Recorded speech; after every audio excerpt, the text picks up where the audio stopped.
আসসালামু আলাইকুম শিক্ষার্থীবৃন্দ, কেমন আছো তোমরা? আমি আসিফ, তোমাদের অনলাইন মেন্টর। আমি আজ হাজির হয়েছি নতুন একটি ক্লাস নিয়ে তোমাদের জন্য। তো আর কথা না বেরিয়ে চলো আজকে ক্লাস শুরু করি।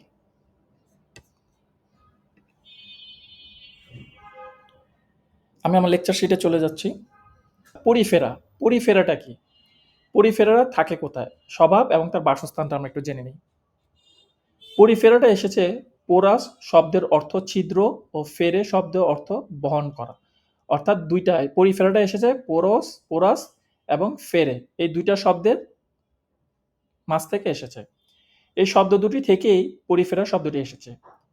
তাহলে কিন্তু একটা ইম্পর্টেন্ট কিন্তু এমসিকিউ হতে পারে যে পরিফেরা কোত্থেকে এসেছে? পোরাস এবং ফেরে এই দুইটা শব্দের থেকে এসেছে।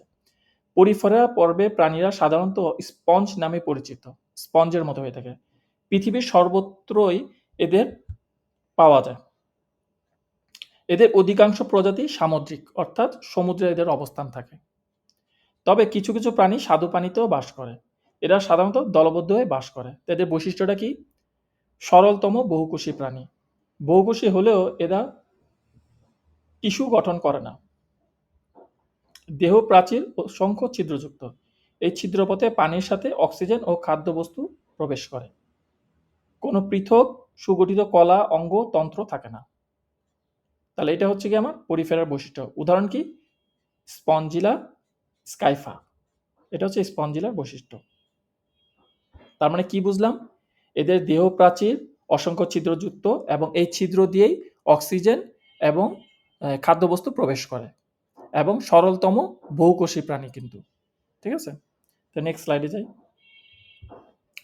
নেক্সট স্লাইডে হচ্ছে নিডারিয়া। নিডারিয়া কি? নিডারিয়াটা এসেছে নিডোকেট থেকে। এর বৈশিষ্ট্যপূর্ণ কোষের নাম থেকে এই পর্বের নামকরণ করা হয়েছে। এই পর্ব ইতিপূর্বে সিলেন্টেরেটা নামে পরিচিত ছিল। আচ্ছা, এদের অবস্থান কি? পৃথিবীর প্রায় সকল অঞ্চলে এই পর্বের প্রাণী দেখা যায়। এদের অধিকাংশ প্রজাতি সামুদ্রিক, তবে অনেক প্রজাতি খাল, বিল, নদ-নদী, ঝর্ণা ইত্যাদিতে দেখা যায়। এই পর্বের প্রাণীগুলো বিচিত্র বর্ণ ও আকার আকৃতি হয়। এদের কিছু প্রজাতি এককভাবে, আবার কিছু প্রজাতি দলবদ্ধভাবে কলোনি আকারে বাস করে। সাধারণত পানিতে ভাসমান কাঠ, পাতা ও অন্যান্য কোনো কিছুর সঙ্গে দেহটাকে আটকে রেখে মুক্তভাবে সাঁতার কাটে। এদের উদাহরণটা কি? এদের উদাহরণ হচ্ছে হাইড্রা। এর বৈশিষ্ট্য কি? দেহ দুটি ভ্রূণীয় কোষ স্তর দ্বারা গঠিত। দেহের বাইরের দিকের স্তরটি একটোডার্ম এবং ভিতর দিকের স্তরটিকে এন্ডোডার্ম বলে। অর্থাৎ দেহের মধ্যে দুইটা স্তর থাকে, একটা হচ্ছে বাইরের স্তর আর একটা হচ্ছে এটার ভিতরে যে স্তরটা থাকে সেটা। বাইরের স্তরটাকে বলা হয় একটোডার্ম আর ভিতরটাকে বলা হয় এন্ডোডার্ম। ঠিক আছে? দেহের গহ্বরটাকে সিলেন্টেরন বলে।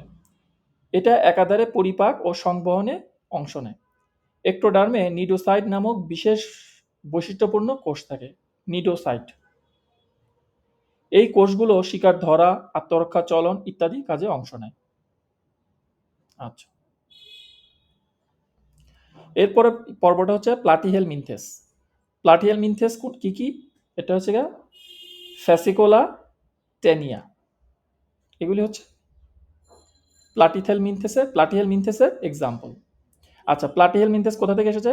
প্লাটি শব্দের অর্থ চ্যাপ্টা, হেলমিনথেস শব্দের অর্থ হচ্ছে কৃমি, অর্থাৎ চ্যাপ্টা কৃমি। ঠিক আছে? এই শব্দ দুটি থেকে প্লাটিহেলমিনথেস শব্দটির সৃষ্টি হয়েছে। এই পর্বে প্রাণীর জীবনযাত্রা বেশ বৈচিত্র্যময়। এই পর্বে বহু প্রজাতি বহিঃপরজীবী, অন্তঃপরজীবী হিসাবে অন্য জীবদের বাইরে বা ভিতরে বসবাস করে। অর্থাৎ এরা পরজীবী হিসাবে বসবাস করে।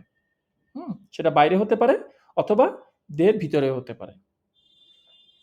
তবে কিছু কিছু পরজীবী মুক্তজীবী হিসাবে স্বাদু পানিতে, আবার কিছু কিছু প্রজাতি লবণাক্ত পানিতে বাস করে। এর পর্বের কোনো প্রাণী ভেজা স্যাঁতসেঁতে মাটিতে বসবাস করে। যকৃৎ, কৃমি, ফিতাকৃমি এই পর্বের অন্তর্গত। তাহলে কি হলো এই বৈশিষ্ট্য কি? দেহ চ্যাপ্টা, উভলিঙ্গ, বহিঃপরজীবী বা অন্তঃপরজীবী, দেহে পুরু কিউটিকল দ্বারা আবৃত, দেহে চোষক বা আংটা থাকে, দেহে শিখা অঙ্গ নামে বিশেষ অঙ্গ থাকে, এগুলো রেচন অঙ্গ হিসাবে কাজ করে।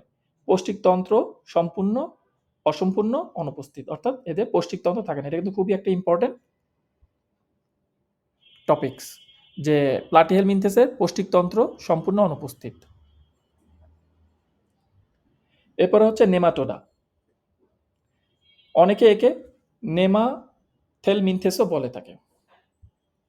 আচ্ছা, নেমা শব্দের অর্থ কি? সুতা। এই শব্দটি থেকে এই পর্বের নামকরণ করা হয়েছে। এই পর্বের অনেক প্রাণী অন্তঃপরজীবী হিসাবে প্রাণীর অন্ত্র ও রক্তে বসবাস করে।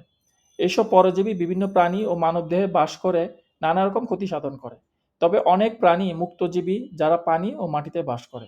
গোলকৃমি, ফাইলেরিয়া কৃমি, চোখের কৃমি পর্বে অন্তর্গত। এদের কি দেহ নলাকার ও পুরু ত্বক দ্বারা আবৃত। পৌষ্টিকনালী সম্পূর্ণ। এর আগেরটাতে কি ছিল? পৌষ্টিকনালী অনুপস্থিত ছিল। এদের হচ্ছে পৌষ্টিকনালী সম্পূর্ণ, অর্থাৎ ধীরে ধীরে কিন্তু আমার যে ইমপ্রুভ যেটাকে বলে, হ্যাঁ, শ্রেণী জগতের প্রাণী জগতে যে ইমপ্রুভমেন্টটা আসছে, অর্থাৎ এর আগের পর্বে ছিল আমার পৌষ্টিকতন্ত্র ছিল না, বাট এই নেমাটোডা থেকে কিন্তু আবার পৌষ্টিকতন্ত্র সম্পূর্ণ হচ্ছে আস্তে আস্তে। এবং মুখ ও পায়ু ছিদ্র উপস্থিত। শ্বসনতন্ত্র ও সংবহনতন্ত্র অনুপস্থিত। সাধারণত একলিঙ্গ। দেহগহ্বর অনাবৃত ও প্রকৃত সিলোম নেই। এটা হচ্ছে গিয়ে গোল কৃমি আর হচ্ছে চোখের কৃমি এর এক্সাম্পল। আচ্ছা, এর পরেরটা হচ্ছে অ্যানেলিডা। অ্যানেলিডা কি? অ্যানেলিডা হচ্ছে অ্যানালাস শব্দের অর্থ আংটি। এই শব্দটি থেকেই এই পর্বের নামকরণ করা হয়েছে। পৃথিবীর সকল প্রাণী নাতিশীতোষ্ণ ও উষ্ণমণ্ডলীয় অঞ্চলে এই পর্বে প্রাণীদের পাওয়া যায়। অর্থাৎ কোথায় কোথায় পাওয়া যায়? নাতিশীতোষ্ণ এবং উষ্ণমণ্ডলীয় অঞ্চলে। এদের বহু প্রজাতি স্বাদু পানিতে, কিছু প্রজাতি অগভীর সমুদ্রে বাস করে। এই পর্বে বহু প্রাণী স্যাঁতসেঁতে মাটিতে বসবাস করে। কিছু প্রজাতি পাথর ও মাটিতে গর্ত করে বসবাস করে। তাই দেহ কি? নলাকার ও খণ্ডায়িত। নেফ্রিডিয়া নামক রেচনাঙ্গ থাকে। প্রতিটি খণ্ডে সিটা থাকে। সিটা চলাচলে সহায়তা করে, যেমন কেঁচো, জক। খুব একটা ইম্পর্টেন্ট কথা কিন্তু এখানে কিন্তু আছে, নোট করো নাও তোমরা। সেটা হচ্ছে গিয়ে জোকে প্রথম খণ্ডে সিটা থাকে, কিন্তু জোকে সেটা থাকে না, অর্থাৎ সিটা জোকে থাকে না। এটা কিন্তু খুব ইম্পর্টেন্ট, একটা এমসিকিউতে আসতে পারে যে অ্যানেলিডার কোন প্রাণীতে সিটা থাকে না, সেটা হচ্ছে কি জোক। আশা করি তোমাদের ক্লাসটা ভালো লেগেছে। আমাকে কমেন্ট করে জানিও তোমাদের ক্লাসটা কেমন লেগেছে। তোমাদের এই কমেন্টসগুলি আমাকে সামনে এগিয়ে নিয়ে যাবে। আর তোমাদের জন্য আমি নিয়মিত রেগুলার ক্লাস দেওয়ার চেষ্টা করব। আমার জন্য দোয়া রেখো, তোমাদের জন্য আশীর্বাদ। আল্লাহ হাফেজ, ভালো থেকো, দেখা হবে পরের ক্লাসে।